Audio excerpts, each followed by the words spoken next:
He sat there in the pouring rain, wheelchair soaked, watching people walk past him like he didn't exist. Some laughed. Some sneered. One man actually kicked his cup, sending coins scattering across the wet pavement. They had no idea that the man they were mocking owned the very building they were about to enter. And he had no idea that in just 4 hours, one person would restore his faith in humanity and change his life forever. This is a true story about what happens when wealth can't buy the one thing that matters most. Before we go deeper, let us know in the comments where you're watching from. We'd love to hear from you. And if you're new here, click on the subscribe button so you never miss any of our upcoming videos. October 2019, Manhattan's Upper East Side. James Bradford sat in his corner office on the 42nd floor, staring at the engagement ring in his hand. 3 carats. Flawless. Exactly what Catherine had circled in the magazine she'd left casually on his desk 6 months ago. He'd bought it 3 weeks ago and had been carrying it in his pocket ever since, waiting for the perfect moment. Tonight was supposed to be that moment. Their 3-year anniversary dinner at Bellissimo, the Italian restaurant he'd taken her to on their first date. The same restaurant where he'd realized he was falling in love with her. James was 41 years old and had spent the last 15 years building Bradford Properties from the ground up. His company owned 78 commercial buildings across New York, New Jersey, and Connecticut. Forbes had just ranked him number 53 on their list of America's wealthiest self-made billionaires. But none of that mattered to him as much as what he was about to do tonight. He'd met Catherine at a charity gala 3 years earlier. She was an art curator at a small gallery in Soho, elegant and cultured, with a laugh that made him feel like a kid again. She seemed different from the other women who'd orbited around him once his wealth became public knowledge. She had her own career, her own apartment, her own life. She didn't ask him for anything. That's what he'd told himself anyway. Looking back now, he realizes he'd been so desperate to believe in her that he'd ignored every warning sign. The way her eyes lit up when he mentioned buying another property. How she always suggested the most expensive restaurants. The fact that she'd never once offered to pay for anything, not even a coffee, in 3 years. His best friend Marcus had tried to warn him 6 months ago over drinks. Marcus, who'd known James since college, who'd been there when James was sleeping on Marcus's couch and eating ramen for dinner. Marcus had pulled him aside and said quietly, "Man, I love you like a brother, but are you sure Catherine loves you? Or does she love what you can give her?" James had gotten angry, defensive. He'd accused Marcus of being jealous, of not wanting him to be happy. They hadn't spoken since. Now, holding this ring, James felt a cold knot of doubt in his stomach that he couldn't shake. His mother's voice echoed in his head. Before she'd passed away from cancer when James was 28, she'd held his hand in that hospital room and said something he'd never forgotten. "Baby, you're going to be successful. I know it. I can see it in you. But when you find the woman you want to marry, make sure she would have loved you when you had nothing, because that's the only love that lasts when everything else falls apart." James had cried that day, promising her he would. But how do you know? How do you really know if someone loves you for you or for what you can provide? That question haunted him as he sat in his office, rain streaking down the windows. And then an idea came to him. Crazy. Probably stupid. But he couldn't shake it. What if he tested it? What if he became nothing, just for one night, and saw how people really saw him? Not James Bradford, billionaire developer. Just James, a man in need. His hands trembled as he pulled out his phone and called his driver, Robert, who'd been with him for 8 years. Robert was one of the few people James truly trusted. "Robert, I need your help with something, and I need you to keep it completely confidential." 2 hours later, James sat in the back of Robert's car, dressed in clothes they'd bought from a thrift store on the way. Worn jeans with a hole in the knee, a faded jacket that smelled like mothballs, shoes that had seen better days. He transferred himself into an old wheelchair they'd found at a medical supply store, one that looked like it had been through decades of use. Robert had argued with him the entire time. "Mr. Bradford, this is a bad idea. What are you trying to prove?" James had looked at his reflection in the car window. He looked like a completely different person. Vulnerable. Forgettable. Invisible. "I need to know, Robert. I need to know if anyone would show me kindness if they thought I couldn't give them anything in return. I need to know if good people still exist. They drove to Bellissimo, where James had a 7 o'clock reservation with Catherine. But they arrived at 5:30, and Robert parked a block away with a clear view of the entrance. James wheeled himself to a spot just outside the restaurant's front door, beneath the awning but clearly visible to everyone entering. He'd called Catherine an hour ago and told her he'd be late due to a business emergency. She'd sighed, annoyed, but agreed to meet him at 8 instead. That gave him 2.5 hours to conduct his experiment. 2.5 hours to see if anyone would stop. The rain started coming down harder. James positioned his wheelchair so he was out of the direct downpour, but still obviously struggling. He brought a small paper cup, and he placed it on the ground in front of him with a few coins inside. He didn't put up a sign. He didn't say anything. He just sat there, head slightly bowed, the picture of someone who'd fallen on hard times. And then he waited. The first couple arrived at 5:45. Young professionals, probably in their 30s, dressed in expensive business attire. The woman saw James first, and her expression changed instantly. Discomfort.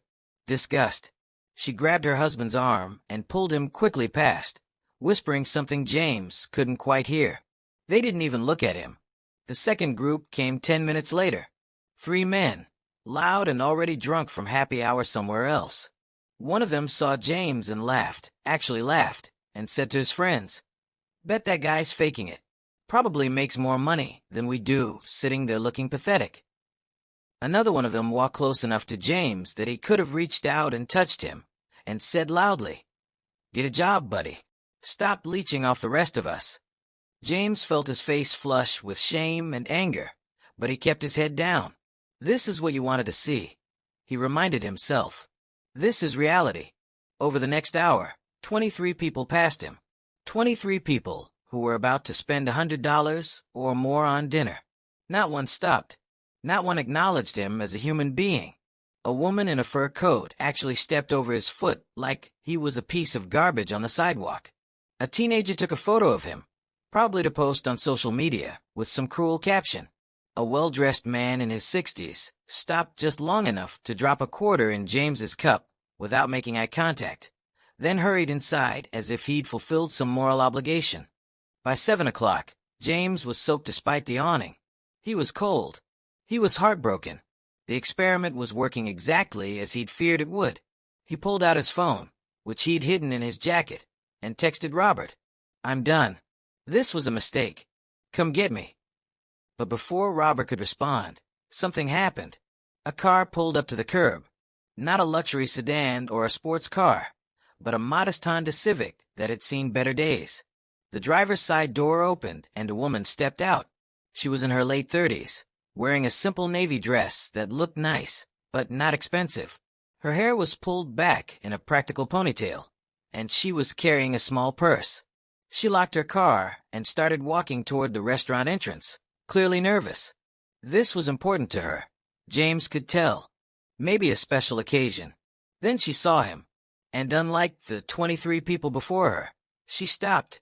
She stood there for a moment, rain falling around her, just looking at him. James kept his head down, but he could feel her gaze. Then he heard her footsteps coming closer. "Sir," her voice was gentle, kind. "Are you all right?" James looked up slowly. She was crouched down to his level, getting her dress wet on the pavement, looking at him with genuine concern in her eyes. Brown eyes that held no judgment, no disgust, just human compassion. "I'm okay," James said quietly, his voice rougher than usual.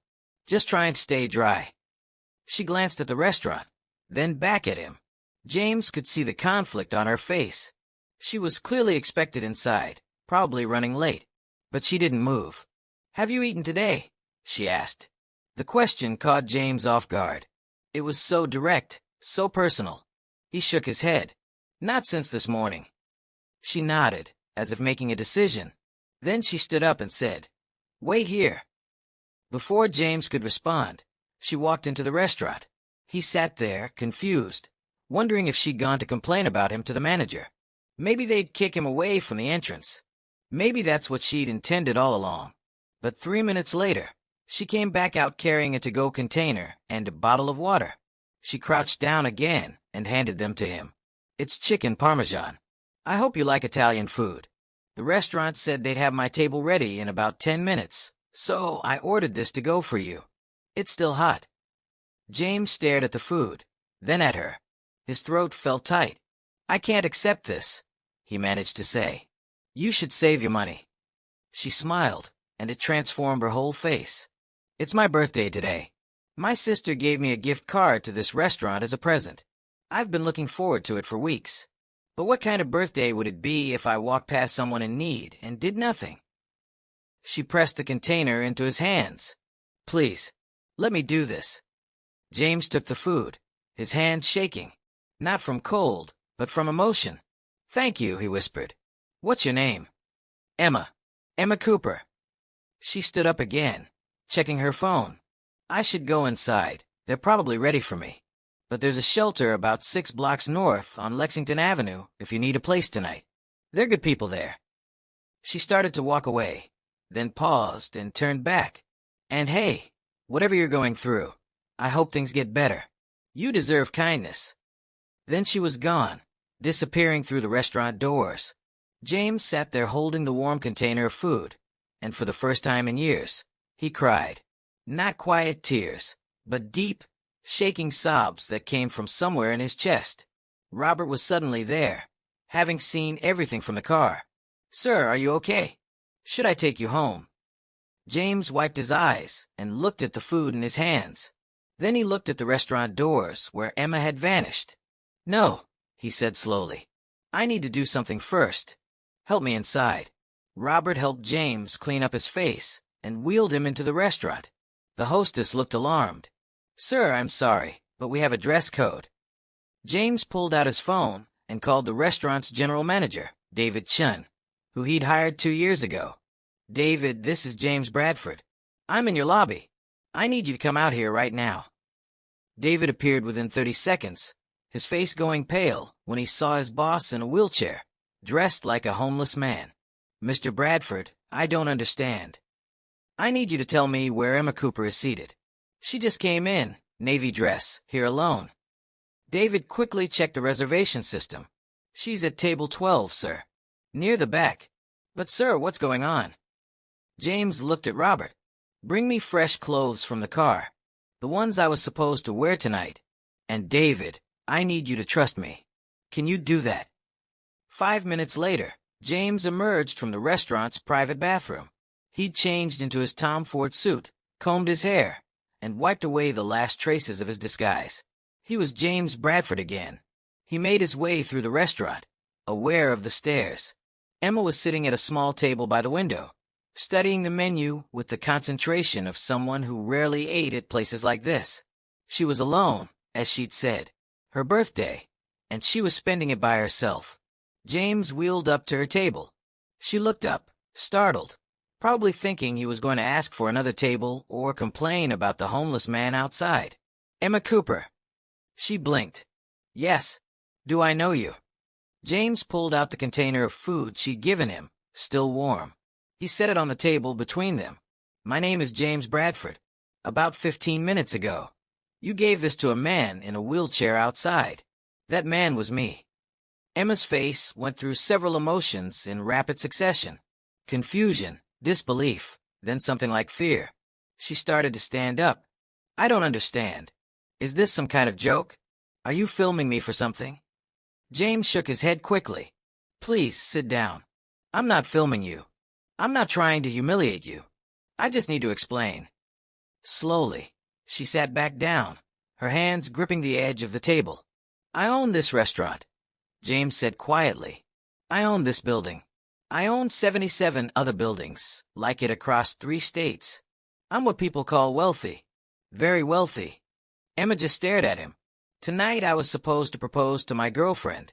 We're meeting here at 8. But I've been questioning whether she loves me or loves what I can provide. So I decided to test something. I dressed as someone with nothing and sat outside to see if anyone would show me basic human kindness. In 2.5 hours, 23 people walked past me. Some laughed. Some insulted me. Most just pretended I didn't exist. He gestured to the food between them. You were the only one who stopped. The only one who saw me as a person worth helping. And you didn't just drop a coin in my cup and walk away. You spent your birthday money on a stranger. You got your dress dirty kneeling on wet pavement. You looked me in the eyes like I mattered. Emma's eyes were filling with tears. I don't understand what you want from me. James pulled out a business card and slid it across the table. I don't want anything from you. I want to give you something. Tomorrow morning, you're going to receive a call from my office. We're paying off your car and your student loans, and we're setting up a college fund for your daughter. Emma's mouth fell open. How did you know I have a daughter? James smiled sadly. You mentioned your sister gave you this gift card, and when you checked your phone outside, I saw your lock screen. A little girl, maybe 7 or 8. She looks just like you. Emma was crying now, her hand over her mouth. I can't accept that. That's insane. You don't even know me. You're right, I don't know you. But in 15 minutes outside in the rain, you showed me more genuine human decency than I've experienced in years. You restored something I thought was dead. And I can afford to do this, Emma. It means nothing to my bank account, but it will mean everything to you. Let me do this, the same way you let yourself help me. She was shaking her head, overwhelmed. This is crazy. This isn't real. James stood up, preparing to leave. It's real. And there's one more thing. I'm not proposing to my girlfriend tonight. She'll be here in 20 minutes, and I'm going to end things with her. Because you reminded me what real goodness looks like, and I deserve better than settling for someone who doesn't have your kind heart. He started to wheel away, then paused. Happy birthday, Emma. Thank you for being exactly who you are. As he moved toward the exit, Emma called out to him. Wait. He turned back. She was standing now, wiping her eyes. If you're not proposing to your girlfriend tonight, and you're here anyway, would you maybe want to have dinner? I mean, it's a table for one, but they could probably add another chair. Or wheelchair. I just mean, it seems silly for you to leave, and for me to eat alone on my birthday, when we could just talk like normal people. James felt his heart do something strange in his chest. He wheeled back to her table. Are you sure? You don't have to do this. Emma sat back down and smiled through her tears. I know I don't have to. I want to. Besides, I want to hear the full story of why a billionaire decided to sit in the rain on a Tuesday night testing humanity. That seems like a good birthday story. And so James Bradford spent the evening at table 12 with Emma Cooper, talking about life and loss and what really matters. He told her about his mother and the promise he'd made. She told him about her daughter Sophia and her work as a nurse at Brooklyn Methodist, and how she'd learned that kindness costs nothing but means everything. When Catherine arrived at 8 and was told by David that Mr. Bradford had canceled their reservation and left with another woman, she stormed out in fury. James didn't care. He'd found something more valuable than any diamond ring could represent. 6 months later, James and Emma sat in the same restaurant at the same table. Sophia was with them this time, coloring on the kids' menu and occasionally looking up to ask James questions about everything under the sun. He'd had his surgery by then and was walking with a cane, slowly getting stronger every day. Emma had insisted on being there for every physical therapy session, encouraging him the same way she encouraged everyone in her life. So, Emma said, reaching across the table to take his hand, was it worth it? The experiment? James looked at her, at Sophia happily drawing, at the life he'd found by giving up everything he thought mattered. Every second of rain, he said, every cruel word, every person who walked past. It was all worth it to find you. Emma squeezed his hand. You know what I think? I think your mom knew exactly what she was talking about. She was preparing you for this moment, for knowing the difference between real love and everything else. James nodded, feeling the familiar ache of missing his mother mixed with gratitude for the wisdom she'd left him. She would have loved you, he said quietly. She would have loved Sophia too. I wish I could have met her, Emma said. And in that moment, in that restaurant where he'd once planned to make the biggest mistake of his life, James Bradford understood what true wealth really meant. It wasn't in the buildings with his name on them or the numbers in his bank account. It was sitting right across from him, holding his hand, reminding him that the best things in life are found when we're brave enough to be vulnerable, to test what's real, and to recognize genuine goodness when it stops to help us in the rain. So here's what I want to ask you. If you'd been one of those 23 people walking past James that night, what would you have done? Really think about it. When you're rushing to your plans, to your dinner reservations, to your comfortable life, would you have stopped for someone who couldn't give you anything in return? And here's the harder question.